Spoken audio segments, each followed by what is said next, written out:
but she will not be speaking. Okay, our next speaker is Zach Matula. He has asked to be introduced as a dedicated Californian, born and raised in the South Bay, student of philosophy and history at El Camino. Can you clip it to the thing? Can you clip it to the thing? I can't hear you. Can you clip it to the thing? Oh, either way. Okay. Either way.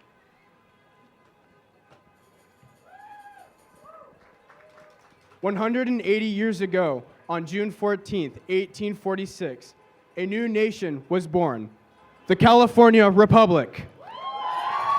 The Bear Flag Revolt received a wide breadth of support from across Alta California. From the very beginning, our republic, the core characteristics that make California the best damn state, already expressed themselves. A coalition of people from different races, cultures, languages, political orientations, economic statuses, banding together because they love their home. We still see this very much today in California, but this is not a guarantee as we face an existential enemy jeopardizing our sovereignty and freedom. So I ask you, Californians, what is the price of freedom? I have lived here all my life in California, never knowing our history. History is our anchor to the present. We have forgotten our history here in California as it has been replaced by the greater American story. Consider this.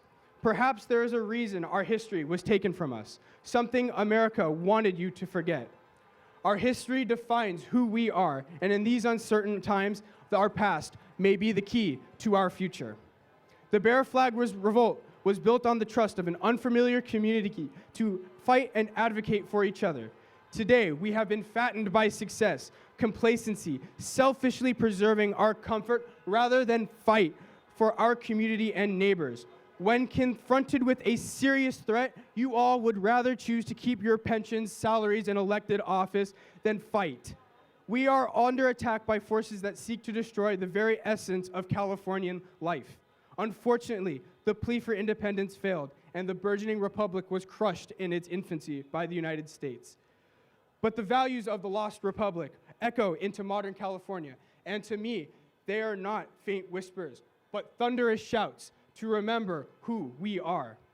The fight for independence actually ended here in Los Angeles. The signing of the Treaty of Cahuenga is recognized as articles of capitulation, and California gained a neighbor.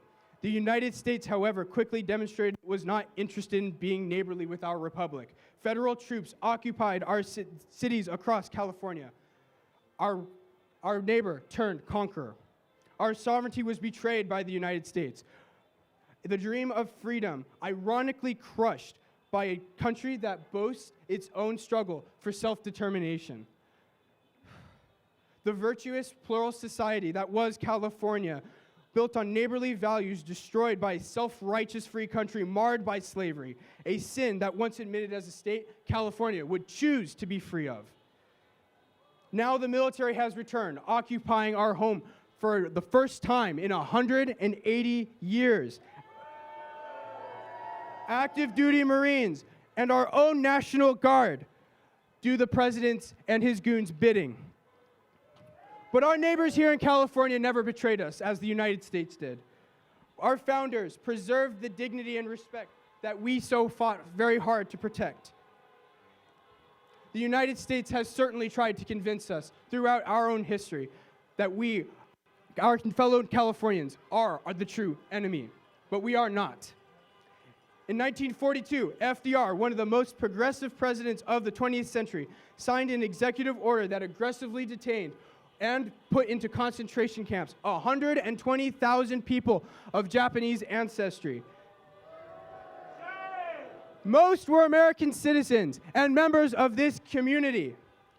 ICE and Border Patrol do the same thing now. This should sound eerily familiar.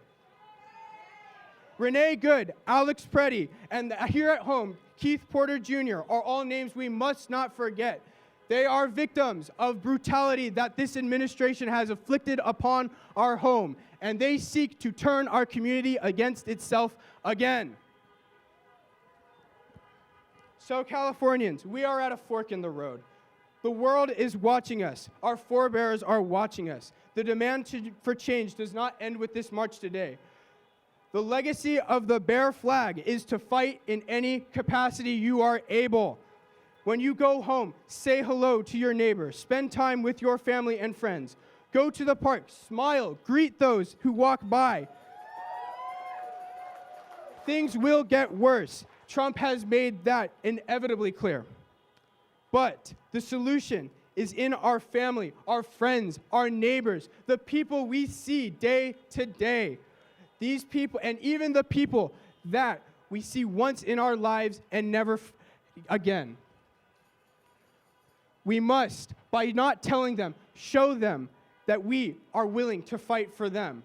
We are the land of an unfinished revolt.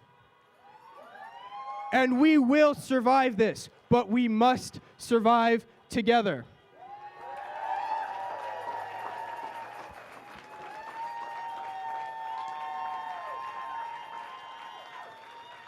Thank you, Zach. Thank you, Zach.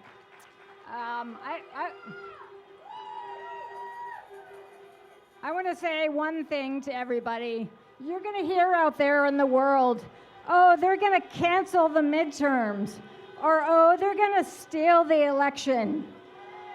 I would like to offer you an alternative. I would like for you to think about saying, are they going to try to steal the election? Probably. Are we going to let them? No. You may be asked to work at a polling site. You may be asked to join a rapid response group to go to the polls as needed. There will be lots of volunteer opportunities, but please don't spread the thought that the elections will be canceled, because we are not going to let them. All right, our next speaker is Carlos Rodriguez. He is the Director of Organizing at LA Voice and a leader within the Pico, California, and Faith in Action National Network, building faith-rooted teams that turn people's values into collective power.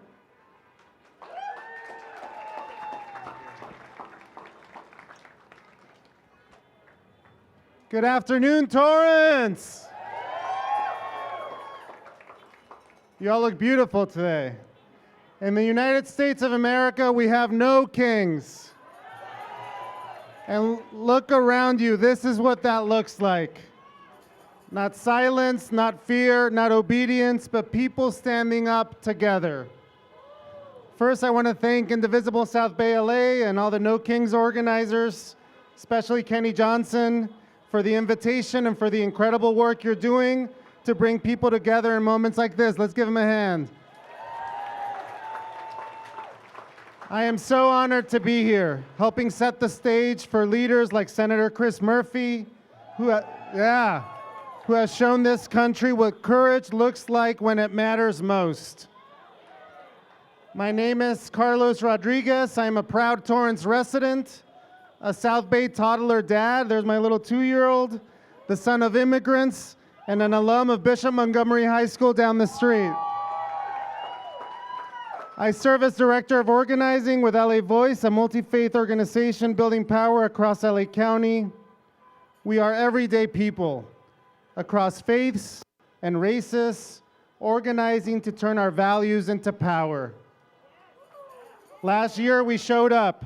Summer prayer vigils when people were afraid, hundreds of house meetings where people told the truth, and a boycott because we believe complicity should be expensive.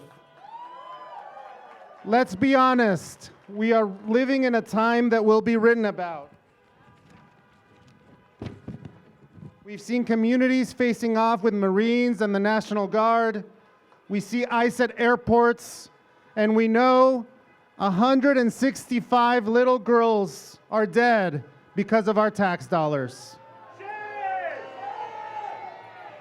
That is not abstract. That is a moral line. So before I go any further, I need us to feel our power. When I say no war, no ICE, you say no kings.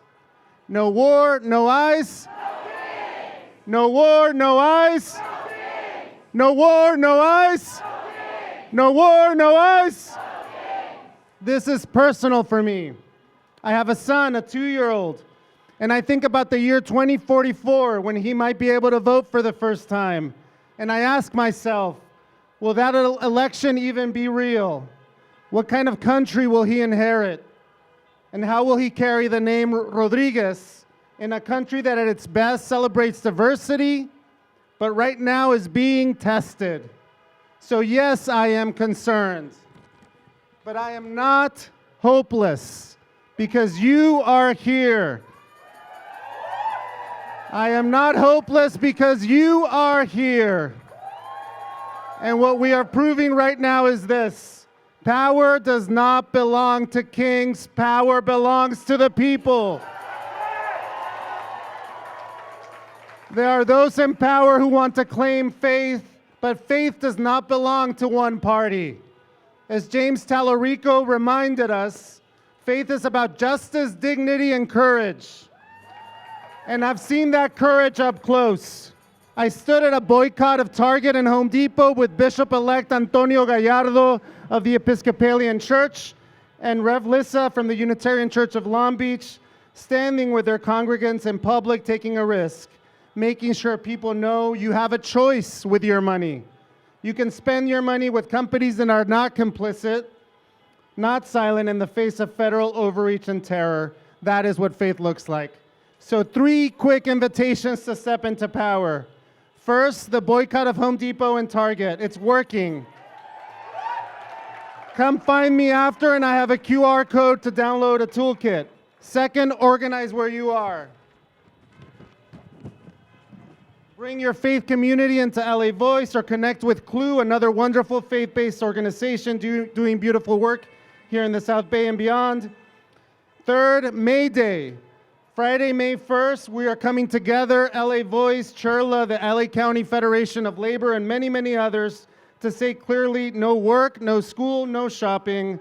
We will show in real terms that the people make the society run, and when pushed, we can stop it.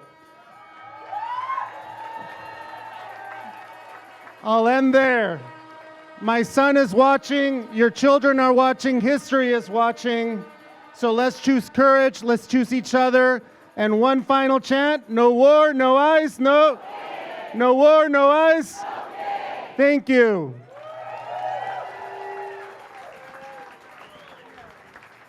Thank you, Carlos. All right, representing the A.N.S.W.E.R Coalition, I want to introduce Manoj, Warrior.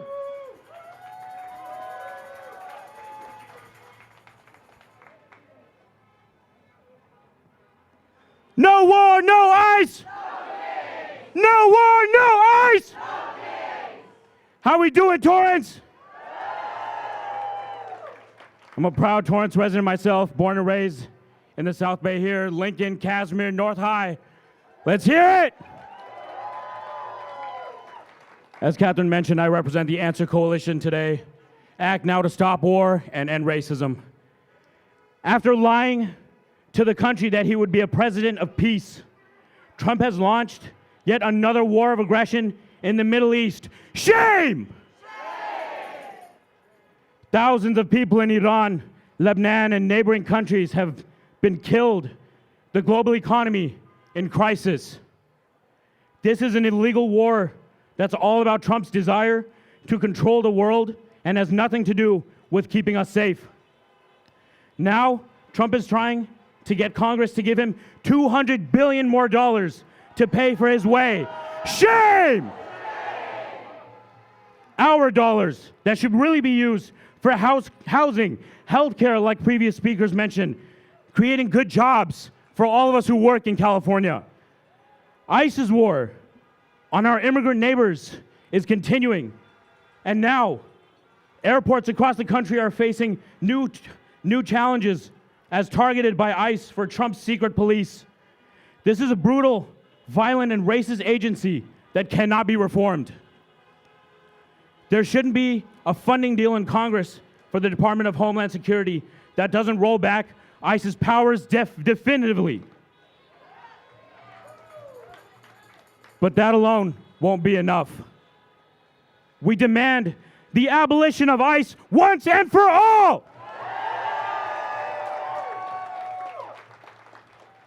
Trump is doing nothing to address the affordability crisis. This is the #1 issue facing working families. But what does Trump care? He's a billionaire who serves other billionaires. They don't have to worry about the price of groceries.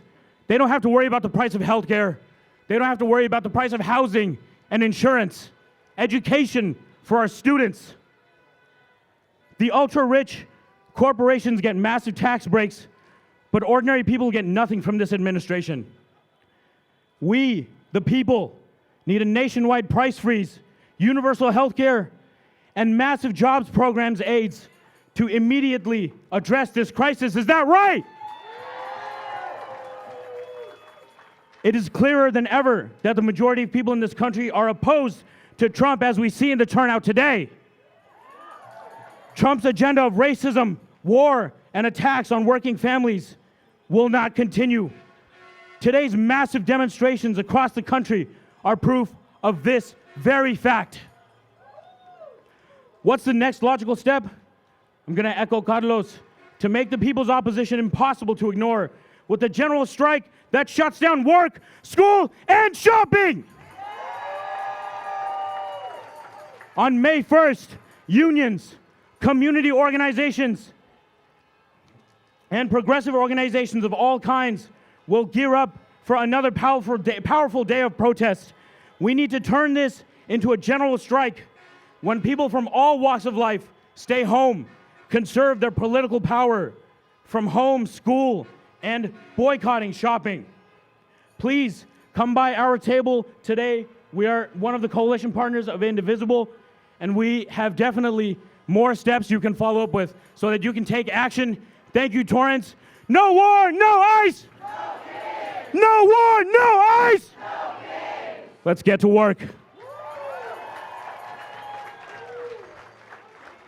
Thank you, Manoj. All right, before I introduce our keynote speaker, I want to remind you that before you leave, your homework is, if you are not